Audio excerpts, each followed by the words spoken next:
উপমান ভার্সেস উপমিত কর্মধারয়। উপমান কর্মধারয় এবং উপমিত কর্মধারয় সমাসের একটা প্রকার হচ্ছে কর্মধারয় সমাস। আমরা কতটুকু সহজভাবে মনে রাখতে পারি, চলো আমরা এই টেকনিকটাই দেখাবো আজকে। উপমান নাউন প্লাস অ্যাডজেক্টিভ হবে, তাহলে উপমান কর্মধারয় কি হবে? নাউন প্লাস অ্যাডজেক্টিভ হবে। এখানে দেখো তুষার, তুষার কি বলতো? তুষার হচ্ছে নাউন, তুষার কি নাউন, ওকে। শুভ্র মানে কি সাদা, এটা কি বলতো? অ্যাডজেক্টিভ, ওকে। অরুণ মানে কি সূর্য, এটা কি বলতো? নাউন। রাঙা মানে কি লাল, এটা কি বলতো? অ্যাডজেক্টিভ। শোষক মানে কি খরগোশ, এটা কি বলতো? নাউন। ব্যস্ত মানে কি বিজি, এটা কি বলতো? অ্যাডজেক্টিভ। তাহলে নাউন প্লাস অ্যাডজেক্টিভে কোন সমাস হবে? উপমান। কোন সমাস হবে? উপমান, ওকে। দেখো পূর্বপদ এবং পরপদের সম্পর্কটা সত্য হবে অথবা কি হবে বলতো? বাস্তবসম্মত হবে। সত্য হবে অথবা কি হবে? বাস্তবসম্মত হবে।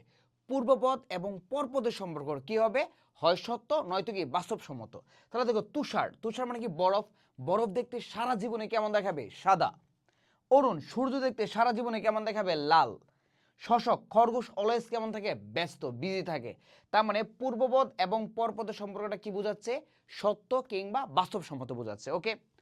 মাঝে ন্যায় বসবে, ব্যাস বাক্যের মাঝে কি বসবে? ন্যায় বসবে। তাহলে তুষার শুভ্র কি হবে? তুষারের ন্যায় শুভ্র কি হবে? তুষারের ন্যায় শুভ্র। অরুণ রাঙা কি হবে? অরুণের ন্যায় রাঙা। তাহলে ন্যায়টা কোথায় বসবে? উপমান কর্মধারের ন্যায় মাঝে বসবে, ব্যাস বাক্যের মাঝে। শস্য ব্যস্ত, শস্যকের ন্যায় ব্যস্ত, ন্যায়টা কোথায় বলতো? ব্যাস বাক্যের মাঝে। তাহলে উপমান আমরা কিভাবে মনে রাখবো? নাউন প্লাস অ্যাডজেক্টিভ, তারপর হচ্ছে তোমার পূর্বপদ এবং পরপদের সম্পর্ক সত্য বোঝাবে, আর কি ব্যাস বাক্যের মাঝে ন্যায় বসবে। দিস ইজ উপমান। উপমিত জাস্ট, জাস্ট উপমানের সাথে কি পার্থক্যটা দেখো। এটা হচ্ছে নাউন প্লাস অ্যাডজেক্টিভ, আর উপমিত কি noun plus noun, noun plus noun. এই যে দেখো নয়ন মানে কি চোখ, এটা কি নাউন। কমল মানে কি পদ্ম ফুল, এটাও কি বলতো? নাউন। ফুল মানে কি ফ্লাওয়ার, নাউন। কুমারী মানে কি যে নারী বিয়ে হয়নি, এটাও কি নাউন। চাঁদ মানে কি মুন, এটা কি বলতো? নাউন। মুখ মানে কি বলতো? ফেস, এটাও কি বলতো? নাউন। তাহলে দুটি নাউনে কোন সমাস হবে? উপমিত। কোন সমাস হবে? উপমিত। পূর্বপদ এবং পরপদের সম্পর্কটা মিথ্যা বোঝাবে কিংবা অবাস্তব বোঝাবে, মিথ্যা কিংবা অবাস্তব। তাহলে উপমান সত্য, উপমিত মিথ্যা। উপমান বাস্তবসম্মত, উপমিত কি বলতো? অবাস্তব। যেমন নয়ন কমল, আচ্ছা তুমি যদি তোমার প্রিয় তোমার চোখকে পদ্ম ফুলের সাথে তুলনা করো, তাহলে সত্য বোঝাবে নাকি মিথ্যা বোঝাবে? আমরা অনেক সময় রূপক অর্থে এগুলো ব্যবহার করি, ঠিক আছে, মানে কারো মন খুশি করার জন্য, বাট আসলে কিন্তু তা না। চোখ কখনো পদ্মফুল হতে পারে না। পদ্মফুল পদ্মফুল, চোখ তো চোখ। তার মানে সম্পর্কটা কি সত্য নাকি মিথ্যা? মিথ্যা, অবাস্তব। ফুলকুমারী, আচ্ছা মেয়েদেরকে অনেকে ফুল বলে, বাট কোনো মেয়ে কি যে নারীর বিয়ে হয়নি সে কি ফুল হতে পারবে? ফুল আর কুমারী কি একই জিনিস? না। বাট কি উদাহরণের ক্ষেত্রে আমরা এটা ব্যবহার করি মন খুশি করার জন্য, বাট অবাস্তব বোঝাচ্ছে। চাঁদ মুখ, অনেকের ফেসকে চাঁদের সাথে তুলনা করে, আচ্ছা ফেস আর চাঁদকে একই জিনিস? না। বাট আমরা কেন তুলনা করি বলতো? জাস্ট মন খুশি করার জন্য, বাট তুলনাটা মিথ্যা বোঝাচ্ছে, মিথ্যা বোঝাচ্ছে, মিথ্যা বোঝাচ্ছে, ঠিক আছে। তার মানে এই যে দেখো নয়ন কমল ফুলকুমারী চাঁদ মুখ, তার মানে সবগুলো উদাহরণে কি বোঝাচ্ছে? অবাস্তব বা মিথ্যা, অবাস্তব বা মিথ্যা। পরোক্ষের পর ন্যায় বসবে, this is very important, very important. এখান থেকে আমাদের ঢাকা বিশ্ববিদ্যালয়ে একটা প্রশ্ন এসেছিল, ওকে। এই কোশ্চেনের আনসার অনেকেই পারে নাই, কেন? কারণ এই লাইনটা না জানার কারণে। লাইনটা কি? পরোক্ষের পর ন্যায় বসবে, ন্যায়টা কোথায় বসবে? পরোক্ষের পর। তাহলে পরোক্ষ জিনিসটাকে আমরা চিনি, এই যে দেখো আমি তোমাদের চোখের সামনে, তাহলে আমি কি প্রত্যক্ষ? আর তোমার পাপ্পু ভাই কি তোমাদের চোখের সামনে আছে, যে যিনি আইসিটি ক্লাস নেন? নাই চোখের সামনে। তারপর উনি কি পরোক্ষ, উনি কি পরোক্ষ। তারপর আমি প্রত্যক্ষ, তোমার ভাইয়া পরোক্ষ। তাহলে তোমার ভাইয়ার পর ন্যায় বসবে, ন্যায়টা কোথায় বসবে? পাপ্পু ভাইয়ার পর ন্যায় বসবে, কারণ পাপ্পু ভাইয়া পরোক্ষ। তার মানে এখানে দেখো নয়ন কমল, তাহলে তোমার চোখের সামনে কি? তোমার প্রিয় তোমার চোখ মানে নয়ন, আর কমল মানে পদ্মফুল, কমল কোথায়? পুকুরে। তার মানে কমল হচ্ছে পরোক্ষ, ন্যায়টা কোথায় বসবে? কমলের পর। তাহলে দেখো এই যে নয়ন কমলের ন্যায়, অথবা আমরা আরেকটা বেশ বাক্য করতে পারবো, সেটা কি বলতো? কমলের ন্যায় নয়ন। কি হবে বলতো? কমলের ন্যায় নয়ন, ঠিক আছে। তাহলে দুইটা ব্যাস বাক্য হবে। এখন আমার কথা হচ্ছে পরোক্ষের পর ন্যায়টা বসতেছে কিনা এটা ফ্যাক্ট, মাঝে অথবা শেষে না। তাহলে এখানে দেখো এই যে কমল হচ্ছে পরোক্ষ, পরে ন্যায়। এখানে কমল হচ্ছে পরোক্ষ, পরোক্ষের পর কি বলতো? ন্যায়। পরোক্ষের পর কি বলতো? ন্যায়, ঠিক আছে। পরোক্ষের পর কি বলতো? ন্যায়। কমলের ন্যায় নয়। তাহলে ন্যায়টা আমার কোথায় বসতেছে? পরোক্ষের পর। ন্যায়টা কোথায় বসতেছে? পরোক্ষের পর।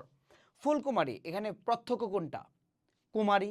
আর পরোক্ষ কোনটা? ফুল। তাহলে ন্যায়টা কোথায় বসবে? ফুলের পর। তাহলে কুমারী ফুলের ন্যায়, এটাও রাইট, অথবা ফুলের ন্যায় কুমারী, ওইটাও কিন্তু কি রাইট। চাঁদ মুখ, পরোক্ষ কোনটা এখানে? পরোক্ষ হচ্ছে চাঁদ, আকাশে থাকে, তাই না? তাহলে চাঁদের পর নেই, তাহলে মুখ চাঁদের নেই, অথবা কি হবে বলো তো? তোমরা একটু কমেন্টে জানায় দাও সেটা কি হবে, ঠিক আছে? চাঁদের নেই মুখ, দুইটাই কিন্তু রাইট। ওকে, তাহলে উপমান ভার্সেস উপমিত কি মনে রাখবো? উপমান মানে কি? সত্য। উপমিত মানে কি? মিথ্যা। উপমান মানে কি? বেশবাক্যের মাঝে নিয়ে বসবে। আর উপমিত পরোক্ষের পর ন্যায় বসবে, পরোক্ষের পর ন্যায় বসবে। এই লাইনটা আমাদের কি করতে হবে? মাথায় রাখতে হবে। এই পর্যন্ত সবাই কি ক্লিয়ার? এই সবাই ক্লিয়ার কিনা বলো?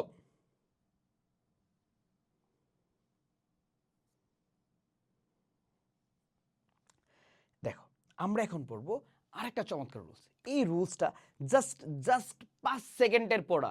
এই জিনিসটা যদি মাথায় রাখতে পারো, তাহলে তুমি হাজার হাজার বাক্য একদম চোখ অফ করে কি করতে পারবা বলো তো?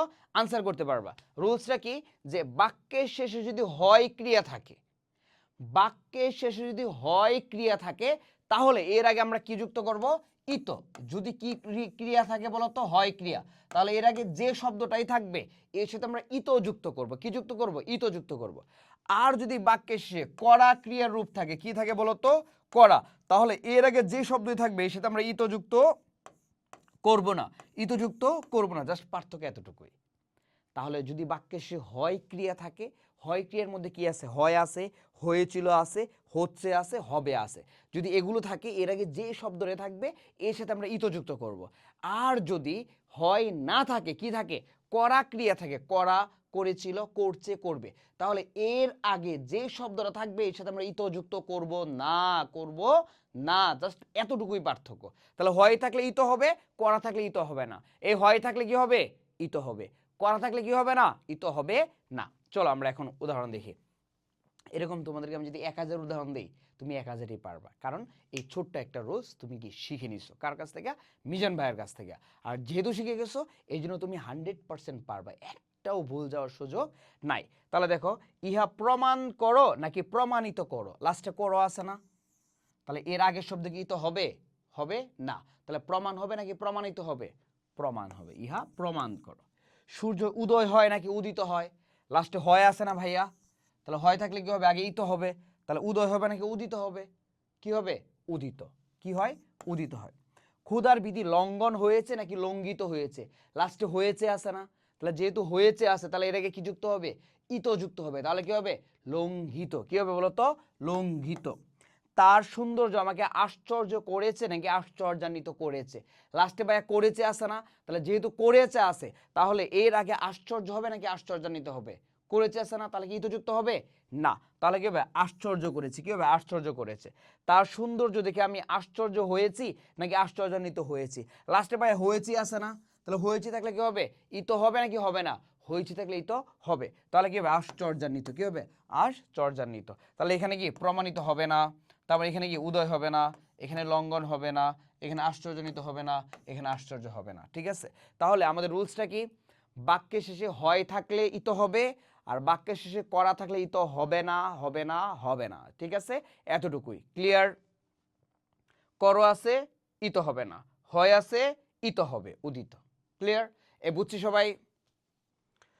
চলো আমরা 3 নাম্বার টেকনিকটা দেখি। 3 নাম্বার টেকনিক আরো বেশি চমৎকার। ঠিক আছে? খুবই গুরুত্বপূর্ণ, খুবই গুরুত্বপূর্ণ। ওকে, 3 নাম্বার হচ্ছে ক্রিয়া বিশেষণ আর যৌগিক ক্রিয়া। এই ক্রিয়া বিশেষণ থেকে আমাদের এইচএসসি বোর্ডে একটা প্রশ্ন মাস্ট বি চলে আসে। বুঝতে পারছো? এই ক্রিয়া বিশেষণ থেকে একটা প্রশ্ন আসে, মাঝে মাঝে যৌগিক ক্রিয়া থেকে একটা আসে। তার মানে আমরা এখন এই দুইটা টেকনিক পড়ে দুইটার প্রশ্নের আনসার কি দিয়ে দিতে পারবো। ঠিক আছে? তাহলে 1 নাম্বারটা দেখো, ক্রিয়া বিশেষণ। ক্রিয়াকে কখন, কিভাবে, কোথায়, কেমন দ্বারা প্রশ্ন করবে। ঠিক আছে? জাস্ট এই 1 সেকেন্ড জিনিসটা মাথায় যদি রাখতে পারো, তাহলে তোমার আর কেউ ঠেকাতে পারবে না। ঠিক আছে? লাইনটা কি? ক্রিয়াকে কখন, কিভাবে, কোথায়, কেমন দ্বারা প্রশ্ন করবে। এই কিভাবে প্রশ্ন করবে? কখন, কিভাবে, কোথায়, কেমন। এই কিভাবে প্রশ্ন করবে? কখন, কিভাবে, কোথায়, কেমন। ক্রিয়াকে কখন, কিভাবে, কোথায়, কেমন দ্বারা প্রশ্নগুলো যে আনসার পাবো সেটাই হচ্ছে ক্রিয়া বিশেষণ। একদম চিন্তা ছাড়া, একদম টেনশন ছাড়া কি আনসার দিবা বলো তো? ক্রিয়া বিশেষণ। দেখো, মিছিলটি সামনে এগিয়ে এলো, এই যে সামনে নিচে মার্ক করা। যত সময় কাজটি করতে হবে যত সময় নিচে মার্ক করা। টিপ টিপ বৃষ্টি পড়ছে, টিপ টিপের নিচে মার্ক করা। ঠিক আছে? তাহলে মিছিলটি কোথায় এগিয়ে এলো? কোথায় দ্বারা প্রশ্ন করতেছে না? এই কোথায় দ্বারা প্রশ্ন করতেছে না, কোথায় এগিয়ে এলো, তার মানে কি সামনে এগিয়ে এলো, তার মানে সেটা কি ক্রিয়া বিশেষণ। যথাসময়ে কাজটি করতে হবে, এই কখন কাজটি করতে হবে, যথাসময়ে, কখন কাজটি করতে হবে, যথাসময়ে, তার মানে যথাসময়ে কি বলতো ক্রিয়া বিশেষণ। টিপ টিপ বৃষ্টি পড়ছে, এই কেমন বৃষ্টি পড়ছে, কেমন দ্বারা কি প্রশ্ন করতেছে না, কেমন দ্বারা, কখন বৃষ্টি পড়ছে, টিপ টিপ বৃষ্টি পড়ছে, কিংবা কেমন বৃষ্টি পড়ছে, সরি কেমন বৃষ্টি পড়ছে, টিপ টিপ বৃষ্টি পড়ছে, তার মানে কি টিপ টিপ কি বলতো ক্রিয়া বিশেষণ, টিপ টিপ কি ক্রিয়া বিশেষণ। তাহলে ক্রিয়া বিশেষণ মনে রাখার জন্য আমাদের কি করতে হবে বলতো, ক্রিয়াকে কখন, কিভাবে, কোথায়, কেমন দ্বারা প্রশ্ন করতে হবে, ঠিক আছে। আর যদি প্রশ্ন করে আনসার পাই, চোখ বন্ধ করে আমরা কি আনসার দিব, ক্রিয়া বিশেষণ। যৌগিক ক্রিয়া, অসমাপিকা প্লাস সমাপিকা, ঠিক আছে। অসমাপিকা প্লাস কি বলতো সমাপিকা, একটা অসমাপিকা ক্রিয়া থাকবে আর একটা সমাপিকা ক্রিয়া থাকবে, একটা অসম্পূর্ণ বোঝাবে আর একটা সম্পূর্ণ বোঝাবে। তাহলে দেখো সাইরেন বেজে উঠলো, এই বেজে হচ্ছে অসমাপিকা, উঠলো কি সমাপিকা, ওকে। তার মানে আরো সহজভাবে যদি আমরা মনে রাখতে চাই, তাহলে দুইটা ক্রিয়া থাকবে, কয়টা ক্রিয়া থাকবে, দুইটা ক্রিয়া থাকলে চোখ বন্ধ করে কি আনসার দিব, যৌগিক ক্রিয়া। দুইটা ক্রিয়া থাকলে চোখ বন্ধ করে আমরা কি আনসার দিব, যৌগিক ক্রিয়া। দুইটা ক্রিয়া থাকলে আমরা চোখ বন্ধ করে কি আনসার দিব, যৌগিক ক্রিয়া। তাহলে সাইরেন বেজে উঠলো, এই যে বাজা একটা ক্রিয়া, উঠলো একটা ক্রিয়া। ছেলেমেয়েরা শুয়ে পড়লো, শুয়ে একটা ক্রিয়া, পড়লো একটা ক্রিয়া। তিনি বলতে লাগলেন, বলতে একটা ক্রিয়া, লাগলেন একটা ক্রিয়া। কয়টা ক্রিয়া, দুইটা ক্রিয়া। দুইটা ক্রিয়া একসাথে বসলে চিন্তা ছাড়াই আমরা কি আনসার করব, যৌগিক ক্রিয়া। তাহলে একটা অসমাপিকা, অসমাপিকা হচ্ছে বাক্যটি সম্পন্ন করা বোঝায় না, আর সমাপিকা কি বাক্যটি সম্পন্ন করা বোঝায়। যেমন সাইরেন বেজে, এতটুকু বললে এটা অসমাপিকা বোঝায়, আর উঠলো যদি বলি তাহলে কি সমাপিকা বোঝায়। এই পর্যন্ত ক্লিয়ার, এই সবাই কি ক্লিয়ার। তাহলে ক্রিয়া বিশেষণ কিভাবে মনে রাখবো, ক্রিয়াকে কখন, কিভাবে, কোথায়, কেমন দ্বারা প্রশ্ন করবে। আর যৌগিক ক্রিয়া দুইটা ক্রিয়া থাকবে, একটা অসমাপিকা আর একটা সমাপিকা। ক্লিয়ার। চলো আমরা হচ্ছে 4 নাম্বার টেকনিকটা দেখি।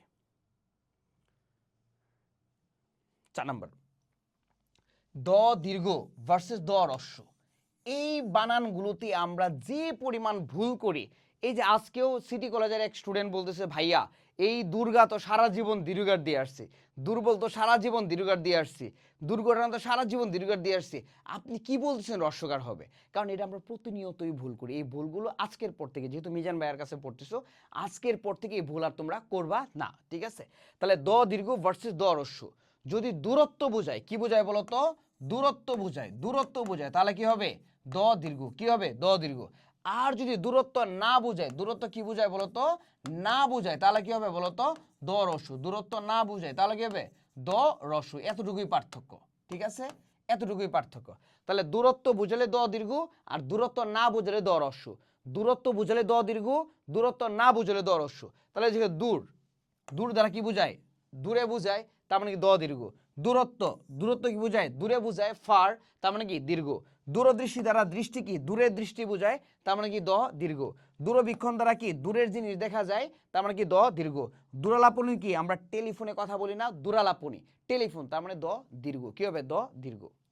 দুর্গা কি হবে বলতো, দ হ্রস্ব। দূরত্ব কি বোঝায়, না, তাহলে কি হবে দ হ্রস্ব। দুর্বল, দূরত্ব বোঝায়, না, তাহলে কি হবে দ হ্রস্ব। দুর্ঘটনা, দূরত্ব কি বোঝায়, না, তাহলে কি হবে দ হ্রস্ব। দুরবস্থা, দূরত্ব বোঝায়, না, তাহলে কি হবে দ হ্রস্ব। দূরদৃষ্ট অর্থ হচ্ছে মন্দ ভাগ্য, এই দূরদৃষ্ট অর্থ কি, মন্দ ভাগ্য, দূরত্ব কি বোঝায়, না, তার মানে কি হবে দ হ্রস্ব, কি হবে দ হ্রস্ব। তাহলে দূরত্ব বুঝালে দ দীর্ঘ, আর দূরত্ব না বুঝালে কি হবে দ হ্রস্ব। ক্লিয়ার, আমরা কি সবাই বুঝতে পেরেছি। 5 নাম্বার টেকনিক দেখো, এটা আরো চমৎকার, ওকে।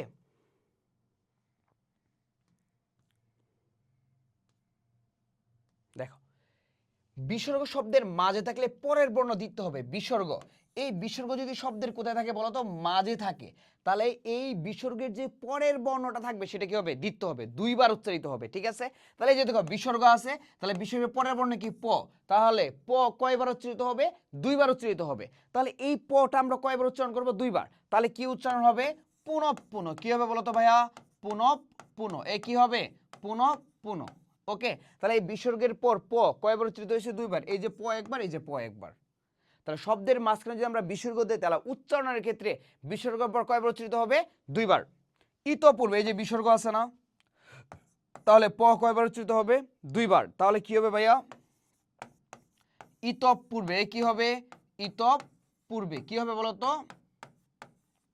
ইতপূর্বে, কি হবে, ইতপূর্বে। অনিঃশেষ বিসর্গ আছে না, তাহলে বিসর্গের পরের বর্ণ কি তালব্য শ, তালব্য শ কয়বার উচ্চারিত হবে 2 বার, তাহলে কি হবে ভাইয়া অনিঃশেষ, কি হবে অনিঃশেষ, কি হবে অনিঃশেষ, অনিঃশেষ। আর মূর্ধন্যটা সারা জীবনে তালব্য শ হবে। কোন শব্দ যদি মূর্ধন্য ষ দেখো একদম চোখ বন্ধ করে কি দিবা বলো তো তালব্য শ, মূর্ধন্য ষ থাকলে চিন্তা ছাড়াই তালব্য শ। তাহলে আমাদের রুলসটা কি ছিল, উচ্চারণের রুলসটা শব্দের মাঝখানে বিসর্গ থাকলে বিসর্গের যে পরের বর্ণ সেটা কি হবে দ্বিত্ব উচ্চারিত হবে। পুনঃ পুনঃ তাহলে কি হবে পুনঃ পুনঃ, ঠিক আছে। ইতপূর্বে কি হবে বলো তো ইতপূর্বে। অনিঃশেষ কি হবে অনিঃশেষ। এই ছিল আমাদের আজকের চমৎকার চমৎকার টেকনিক। এইরকম টেকনিক পেতে তোমরা চলে আসো আমাদের কোর্স। দেখা হচ্ছে তোমাদের সাথে ক্লাসরুমে।